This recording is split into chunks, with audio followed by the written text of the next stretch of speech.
This is a control system.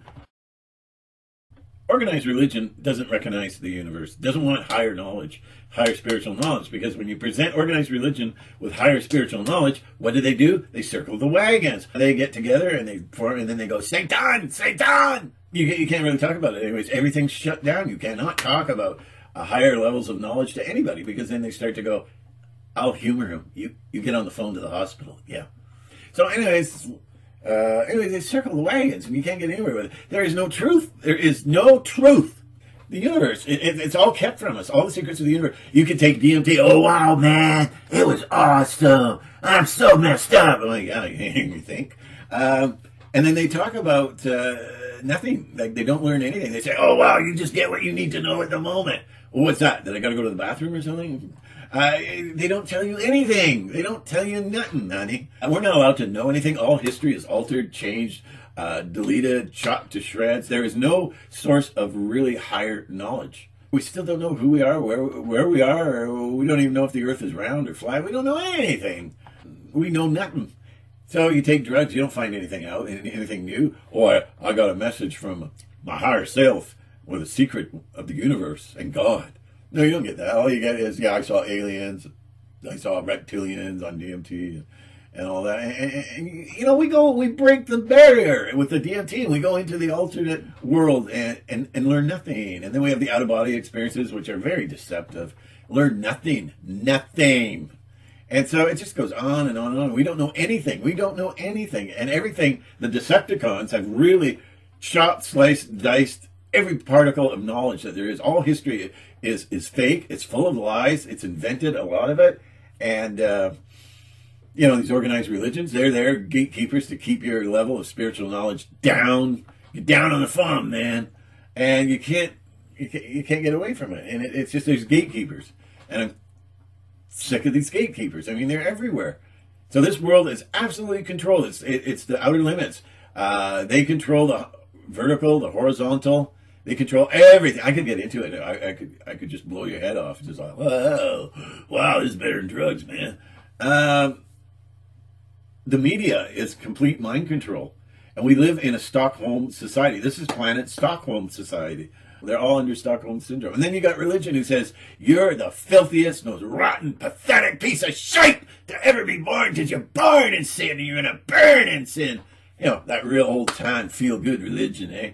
Yeah, baby. Hit me, baby, one more time. Oh, I didn't mean that, doctor.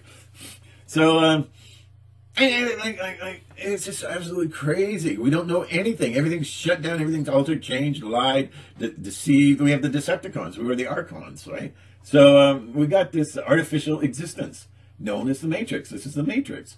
And we can't know anything about what's going on. But we do catch on a little bit. I was going through a period of time where it's starting to think, you know, there's something odd about this out-of-body experiences. They go and they talk to God or whatever, or you know, they talk to God or they talk to the janitor or whatever, but they don't come back with astounding knowledge. It's all about morality. They control us with morality. Were you a good boy? Were you a good boy, Billy? Yes, ma'am. Yes, ma'am. It's all about morality. You know, you get points. You know, you don't lust after the redhead down the street. You know, oh, God's marking it up there.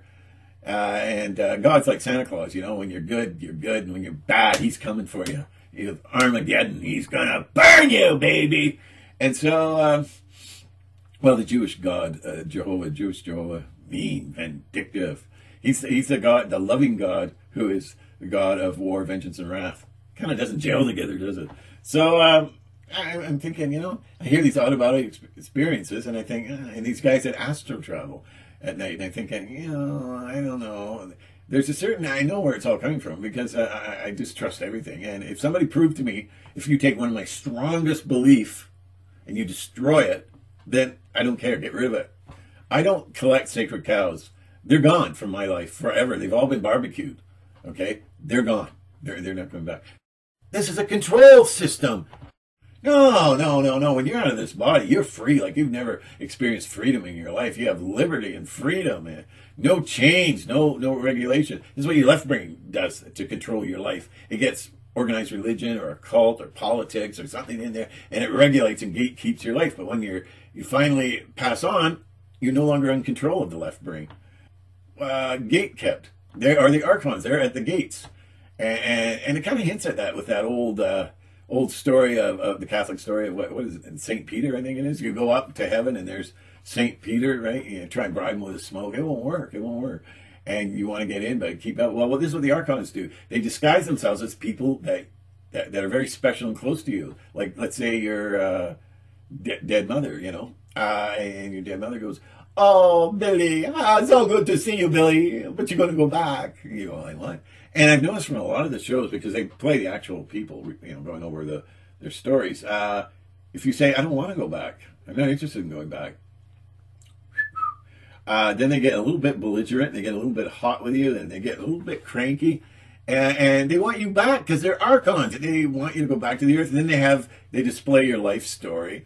"Oh, you were a good baby, a good little baby, yeah. Oh, but when you got older, you got nasty. You made people suffer. Remember Mr. Jenkins? You treated him horrible. So you're going to have to go back and rectify that whole thing. You're going to reincarnate in Mr. Jenkins' new family or friends, because he's gone back and he's being recycled, and you're going to be recycled. And you're going to make amends because you hurt him." And then they fill you with guilt, eh? They fill you up with guilt.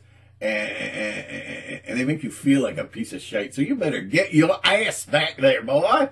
You keep them all behind a fence, the St. Peter gate. And what happens is that one, you know, yeah, moo, and he gets out. Somehow he gets out. I don't know if he, he pole vaults or whatever these cows do. But they get out, and once in a while, and then what happens? They send the ranch hands to go get them, boys. Round them up, bring them back. And so what they do, they go out there with a gun, and then they herd the escapee cow back to the corral, because the Archons feed off of low energy, like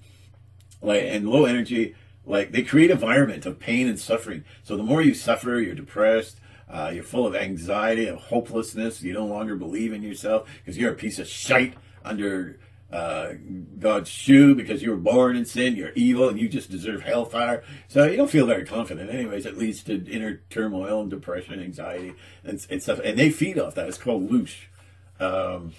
It's called loosh. I'm glad somebody finally named it, because it's tough on the lips, you know, lower energy. It's a mouthful, eh? So anyways, they produce all this loosh, and the Archons, like flies, you know, flies with their sponge mouths. They suck it all up, and it's food and energy for them. They don't want. They love to kill us. They love to kill us. They're jealous, and they're bitter, and they're ugly, and they're pure evil. But they don't. They love to kill us. But then people say, "Yeah, but why would they kill us? They'll lose slaves." They love, because they know they can convince you to go back and to start scoops of loosh on their plates. Hey, I want extra, yeah, man. You know, and that's just. It goes on for eternity. So everybody's convinced. And then sometimes they'll see Jesus. Oh! Or they'll see God. But then they come back. What did God tell you? What did God tell you? Did he tell you a secret of the universe? No, he said, I got to go back because my mission on Earth isn't over yet. All these con job stories, man. They're gatekeepers. But anyways, here's my advice. They wipe your memory, but I don't know how much memory they wipe, because they want to wipe the memory of Earth. So you say, I'm not going back to that crap. Forget it. They need your energy producing. You are a farm animal. We're all farm animals. This is why we were created. And we weren't created by God. That's a big story. But look at Paul Wallace. I think it's 1L. You'll get the real story. There is no God in the book of Genesis. That's all Decepticon work. There is no God that created us. It's going to take up too much time. And it's already going to be an hour game. This is a control system. Oh, that sent up a lot of loosh there. So anyways, they don't want to lose their food source, but they love to kill us. They want to annihilate us. They want a population reduction, which the you know what is providing. Okay, I'll explain it. This Paul Wallace is very, very knowledgeable. He's been through all the circles, and he's very knowledgeable. He says that in the beginning, God created the heavens and the earth. It's not so, because the word God was inserted in it. It's based upon the Anunnaki tablets of Sumeria. And they tell the identical stories of the flood, Adam and Eve, everything in detail. But it's not religious at all. It's not religious at all. It says God, when it's supposed to say, the real translation is the powerful ones, and it's plural. It's the powerful ones. In other words, the shining ones. Do the research on the shining ones. They are the reptilians. They are the Draco. They are the dragons. And we were created in their image and likeness. So I think this flesh is some kind of holographic. It's not real. Underneath, our true form is reptilian. So when reptilians, you hear of them shape-shifting, and they lose their shape, and they're just, that's their normal, real shape. That's our normal, because we were created in the image and likeness of them. I know it's controversial, but look up not Rick. Don't tell me I lost his first name. Paul Watson. Yeah, look it up. So anyways, if you want to know what the gatekeeper stuff is like, look up on YouTube. I don't know what it's called. Anyways, it's Janeway confronting an alien who's trying to get her into this tunnel of light. The tunnel of light. You know, it's off to see the wizard, the wonderful Wizard of Oz. You know, and that is truth. To me, that is truth. I can't knock that at all. It's an excerpt. Oh, what was that called? What was the show called? Yeah, I used to have like almost a photographic memory. Now those chemtrails are just like, yeah, oh yeah, oh yeah, yeah. Maybe I'll put the link in, okay? So this alien's trying to get her in there, and she's wising up. She's going, no, no. And he pretends to be her father. This is the absolute truthful outline of what goes on. Just shut up, get into the tunnel of light, and see Jesus. Jesus is waiting for you. You know, it's just deception. And anyways, they're trying to shove her in. And you know what he says? You know what he says? In true Archon language, you know what he tells her? He's telling her it's a wonderful place. He says, I didn't lie. It is a wonderful place where you can be anything you want to be. And she says, well, somehow I don't think you're a good guy. You know, he's doing everything he can, like the gatekeepers do up there, you know, to get her into that tunnel, that artificial tunnel. Where's it going? To a wonderful place, he says, where you can be anything you want to be, and you can do whatever you want to do. So, you know, I talk to guys about this, and, oh, wow, I'm going to get the best sex ever for eternity. What about gaining knowledge of the Father in the pleroma? And I'm not talking about Jehovah. That's a different kettle of fish altogether. He's the dictator God wannabe. No, we're talking, he's the Catholic Church. He's, you know. So anyway, they're you know, just look it up.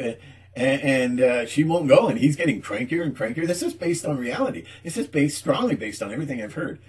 Okay, so, you know, when you get up there, just know that you're in control now. That when the Archons say, well, you know, we're going to have to take you to hell, you just go, and make them vanish. Don't make them vanish. No. Put them in an alligator pit. Yeah, let them go for it. And so just know that you say, I'm not listening to you. I don't care who you are. I don't care if you're Jesus Christ talking to me. I'm gone to the Father, the true heaven, the pleroma with the true God, the Father, and not that wannabe, you know, Jewish God of wrath, vengeance, and war and destruction. A God who kills 2.2 million people in the Bible. Give me a break. Can you feel the love? You know, and then when you study about hell and how you're going to burn because of his burning love for us. Does that make sense? Nothing makes sense in the Bible for me. And I'm an ex-preacher boy, and I used to study I know my Bible, really, really, don't mess with me. And I was getting quite well known, and one day I thought, you know, I better really know what I'm talking about. So I read the New Testament 3 times, and I went, this is nuts. None of it agrees with each other. Big chasms of contradictions and lies and manipulation, and you know, like, wow. And John 3:16 is a mess. Everybody's misinterpreted it. It's just garbage. God so loved the world, you know, that he butchered his only son. You know, I mean, God loved the world. James says that fellowship with the world is war and hatred towards God. But God says, oh, it's okay for me, for God so loved the world. And it's like, wow. And I'm going to blow you a real fact here. You know, when it says you got to be born again, you got to be born again and to enter into the kingdom or whatever, blah, blah, blah. That word is a mistranslation. Whoops, I did it again. Decepticons everywhere. Anyways, it's born from above. Whole different meaning. It's all about karma, reincarnation.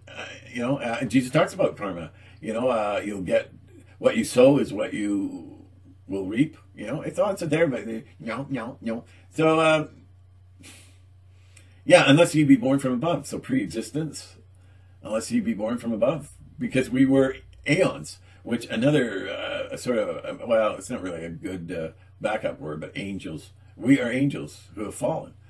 So unless ye be born from above, But they now they say born again. You gotta be born. You gotta say the magic prayer. Oh Jesus, please forgive me. Pour your blood upon me. Saturate me with your blood. Humans